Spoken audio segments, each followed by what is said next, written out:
ഇന്ന് ഞാൻ വന്നിരിക്കുക ബ്ലാക്ക് ഫോറസ്റ്റ് കേക്കിൻ്റെ വീഡിയോ ആയിട്ടാണ് വന്നത്. സ്ക്വയർ ഷേപ്പിലാണ് റെഡിയാക്കിയിരിക്കുന്നത്. അപ്പോൾ നമുക്ക് വീഡിയോയിലേക്ക് 1 kg കേക്ക് അത് റെഡിയാക്കുന്നത്. അപ്പോൾ ഏറ്റവും ആദ്യമാണ് ഈ ചോക്ലേറ്റ് സ്പഞ്ച് നേരത്തെ റെഡിയാക്കി വെച്ചിട്ടുണ്ടായിരുന്നു കേട്ടോ. ബ്ലാക്ക് ഫോറസ്റ്റ് കേക്ക് ആകുമ്പോൾ ചോക്ലേറ്റ് സ്പഞ്ച് തന്നെയാണല്ലോ വരുന്നത്. അപ്പം അത് നേരത്തെ റെഡിയാക്കി വെച്ച് 7 inch മോൾഡാണ് റെഡിയാക്കിയൊക്കെ. അപ്പോൾ 3 layers ആയിട്ട് നമുക്ക് കിട്ടും. മേളിൽ നിന്ന് കുറച്ച് ഇങ്ങനെ ഡോം ഷേപ്പ് പോലെ ഉണ്ടെങ്കിൽ അത് കട്ട് ചെയ്ത് നമുക്ക് മാറ്റാവുന്നേ ഉള്ളൂ. എന്നിട്ട് നമുക്ക് 3 ലെയർ ആയിട്ട് അത് കട്ട് ചെയ്തെടുക്കാം. നന്നായിട്ട് ഫിനിഷിംഗ് ആയിട്ട് വേണം കട്ട് ചെയ്യാനായിട്ട്. അല്ലെങ്കിൽ പിന്നെ ആണെങ്കിൽ സ്ക്വയർ ഷേപ്പിൽ നമ്മളാണെങ്കിൽ ക്രീം ഒത്തിരി സ്പ്രെഡ് ചെയ്യേണ്ടത്, എന്നാലും നല്ലൊരു സ്ക്വയർ ഷേപ്പ് കിട്ടത്തുള്ളൂ കേട്ടോ ഫിനിഷിങ്ങിന്. അതുകൊണ്ട് നമ്മൾ നേരത്തെ സ്റ്റാർട്ടിങ്ങിൽ നമ്മൾ നന്നായിട്ടൊന്ന് ഫിനിഷിങ് ചെയ്തുകൊണ്ട് വേണം.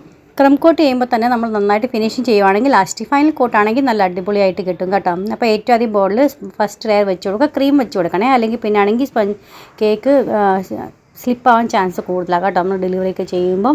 അപ്പോൾ അതുകൊണ്ട് ഏറ്റവും ആദ്യം ക്രീം തട്ടി കൊടുക്കുക. അതിനുശേഷം ഫസ്റ്റ് ലെയർ വെച്ച് കൊടുക്കുക, ഷുഗർ സിറപ്പ് സോക്ക് ചെയ്ത് കൊടുക്കുക. എന്നിട്ട് നമുക്ക് ക്രീമിനകത്ത് ഒന്നും ഞാൻ ഇട്ട് കൊടുത്തിട്ടില്ലേ എന്ന് വെച്ചാൽ അതാണെങ്കിൽ ബ്ലാക്ക് ഫോറസ്റ്റ് കേക്ക് ഇല്ലേ, അപ്പോൾ അതിനകത്തൊന്നും വരത്തില്ല. പിന്നെ ഫില്ലിംഗ് ആയിട്ട് നമ്മളാണെങ്കിൽ ചോക്ലേറ്റ് ഗനാഷും പിന്നെ സ്ട്രോബെറി ക്രഷ് ഇട്ട് കൊടുക്കുന്നുണ്ട്. പിന്നെ ആണെങ്കിൽ ചെറീസ് ചോപ്പ് ചെയ്ത് അതും ഇട്ട് കൊടുക്കുന്നുണ്ട്. അപ്പോൾ നമ്മൾ പുറത്തൊക്കെ മേടിക്കുമ്പോൾ ഇത്ര നന്നായിട്ട് ഫില്ലിംഗ് കിട്ടത്തില്ല കേട്ടോ. ഞാൻ നാട്ടിൽ പോയപ്പം ഒരു വെഞ്ചോ കേക്ക് നമ്മളെപ്പോഴും വീട്ടിൽ തന്നെ നമ്മൾ ഉണ്ടാക്കി കഴിക്കുമ്പോൾ നമുക്കാണെങ്കിൽ പുറത്തുനിന്ന് കഴിക്കാൻ തോന്നുമല്ലോ, അത് സ്വാഭാവികം. അപ്പോൾ ഞാൻ വിചാരിച്ചെന്നാൽ ഒരു വെഞ്ചോ കേക്ക് നമുക്ക് ടേസ്റ്റ് ചെയ്ത് നോക്കാമെന്ന്.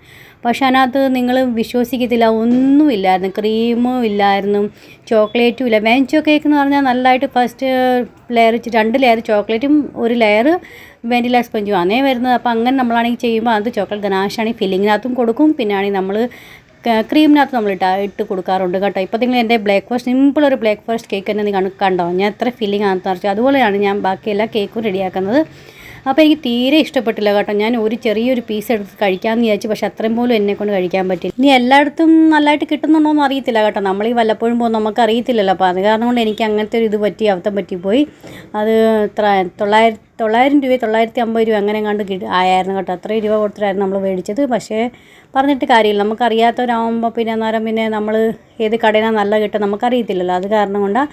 പിന്നെ ചിലപ്പം ഈ ഉണ്ടാക്കുന്നവരായതുകൊണ്ടായിരിക്കും ചിലപ്പോൾ എനിക്കറിയാമല്ലോ ഫീലിങ്ങിനകത്ത് എന്ത് വരുന്നത്, അതുകൊണ്ടായിരിക്കും കേട്ടോ എനിക്ക് ഇഷ്ടപ്പെടാഞ്ഞത്. ചിലപ്പം നാട്ടിൽ ഇങ്ങനെ കിട്ടുന്ന എല്ലാവരും സ്വാഭാവികം കഴിക്കുന്നത് ഇങ്ങനെ തന്നെ രീതി കഴിക്കുന്നുണ്ട്, അവർക്ക് വലിയ പ്രശ്നം വരത്തില്ലായിരിക്കും അതിൽ.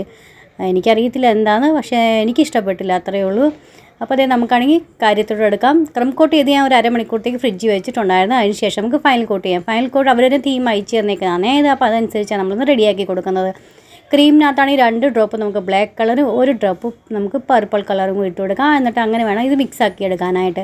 എന്നിട്ട് നമുക്കാണെങ്കിൽ ആദ്യം ക്രീം നന്നായിട്ട് സ്പ്രെഡ് സൈഡിൽ വെക്കുകയാണെങ്കിൽ നന്നായിട്ട് ക്രീം ഇച്ചിരി എക്സ്ട്രാ ഇടണം കേട്ടോ. എന്ന് വെച്ചാണെങ്കിൽ അല്ലെങ്കിൽ പിന്നെ ആ ഭാഗം താന്നിരിക്കും. അതുകൊണ്ട് എന്നിട്ട് നമുക്ക് പാലറ്റ് നൈഫും കൊണ്ട് ആദ്യം നമുക്ക് എയർ ബബിൾസ് എല്ലാം കളയാൻ ഫിനിഷിങ് ചെയ്യാം. അതിന് ശേഷം നമുക്കൊരു സ്ക്രാപ്പറും കൊണ്ട് നന്നായിട്ടൊന്ന് ഇത് കുറേ സമയം എടുത്തിട്ടാണ് ഫിനിഷ്. നിങ്ങൾക്ക് കാണുമ്പോൾ തോന്നും അയ്യോ പെട്ടെന്നും കഴിഞ്ഞില്ല, പെട്ടെന്നൊന്നും അല്ല കേട്ടോ. കുറച്ചധികം നമ്മൾ സർക്കിളായിട്ടുള്ള കേക്ക് ഉണ്ടാക്കുമ്പോഴും സ്ക്വയർ ഷേപ്പ് ആകുമ്പോൾ അതിൻ്റെ എക്സ്ട്രാ ടൈം നമുക്കാണെങ്കിൽ ഈ സ്ക്വയറിനകത്ത് കൊടുക്കണം കേട്ടോ. കുറച്ചധികം സമയം എടുത്തിട്ടാണ് ഇത് ഫിനിഷിങ് ചെയ്തെടുത്തേക്കുന്നത്. സൈഡിലൊക്കെ ക്രീം ഇല്ലെങ്കിൽ കുറച്ച് എക്സ്ട്രാ ക്രീമൊക്കെ നമ്മൾ സ്പ്രെഡ് ചെയ്തിട്ട് നന്നായിട്ട് അവിടെ നല്ല ലെവലിൽ കൊണ്ടുവരാൻ നമ്മൾ ശ്രദ്ധിക്കണം കേട്ടോ. അപ്പോൾ അതേ നന്നായിട്ട് ഇത് ഫിനിഷിങ് ചെയ്ത് എടുത്തിട്ടുണ്ട്. ഇനി നമുക്ക് വൈറ്റ് ഗ്ലേസ് ഇല്ല, അതുകൊണ്ട് കുറച്ചിങ്ങനെ സ്പ്രേ ചെയ്ത് കൈ കൊണ്ട് തന്നെ ഇങ്ങനെ സ്പ്രേ ചെയ്ത് കൊടുത്തേക്കാണ്. അത് വീഡിയോ എടുക്കാൻ സ്കിപ്പായി പോയതാണ് കേട്ടോ. പിന്നെ ഇതാണെങ്കിൽ വൈറ്റ് ചോക്ലേറ്റ് ഗനാഷാണ് എടുത്തേക്കുന്നത്. അതിനകത്ത് കുറച്ച് ഇതുപോലെ തന്നെ 2 drop black colour 1 drop purple കളറും ഇട്ട് കൊടുത്തിട്ടുണ്ടായിരുന്നു. അതുകൊണ്ടാണ് നമ്മൾ ഡ്രിപ്പ് ചെയ്യുന്നത്. അപ്പോൾ എൻ്റെ കൂടെ മോളുണ്ട് കേട്ടോ ഹെൽപ്പ് ചെയ്യാനായിട്ട്. അവളും കൂടെ എനിക്ക് ഇതുപോലെയൊക്കെ ലാസ്റ്റത്തെ ഈ ടോപ്പറും കാര്യങ്ങളൊക്കെ വെക്കുന്ന ജോലിയൊക്കെ ഞാൻ അവളെ കൊണ്ടാണ് ചെയ്യിക്കുന്നത് കേട്ടോ.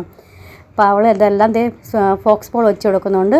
പല കളറിലെ ഫോക്സ് ബോൾ സിൽവറും പിന്നെ ഗോൾഡൻ കളറിലാണ് വെച്ച് കൊടുക്കുമ്പോൾ കുറച്ച് ഞാൻ ചോക്ലേറ്റ് ഗാർണിഷിങ് ഉണ്ടാക്കി വെച്ചിട്ടുണ്ടായിരുന്നു. അപ്പോൾ അതും കൂടെ വെച്ച് കൊടുക്കുന്നുണ്ട്. പിന്നെ അവരുടെ വെഡിങ് ആനിവേഴ്സറി 21ാമത്തെ വെഡിങ് ആനിവേഴ്സറി ആയിരുന്നു കേട്ടോ. അപ്പോൾ അതിൻ്റെ കേക്കായിരുന്നു. അപ്പോൾ ഇന്നത്തെ വീഡിയോ എങ്ങനെ ഇഷ്ടപ്പെട്ടോ ഇല്ലയോ എന്ന് അറിയിക്കണേ. ഇഷ്ടപ്പെട്ടെങ്കിൽ പറയുന്നോട്ട് ലൈക്ക് ചെയ്യാനും ഷെയർ ചെയ്യാനും സബ്സ്ക്രൈബ് ചെയ്യാനും മറന്നുപോലെ. നാളെ എന്തൊക്കെയാണ് വീഡിയോസ് കാണാൻ താല്പര്യമുള്ളതെന്ന് വെച്ചാൽ എന്നെ അറിയിക്കാൻ തീർച്ചയായിട്ടും നിങ്ങൾക്ക് വേണ്ടി ഞാൻ കൊണ്ടുവരുന്നതായിരിക്കും. നെക്സ്റ്റ് ഒരു വീഡിയോ ആയിട്ട് വീണ്ടും കാണാം. Bye friends, thanks for watching and take care.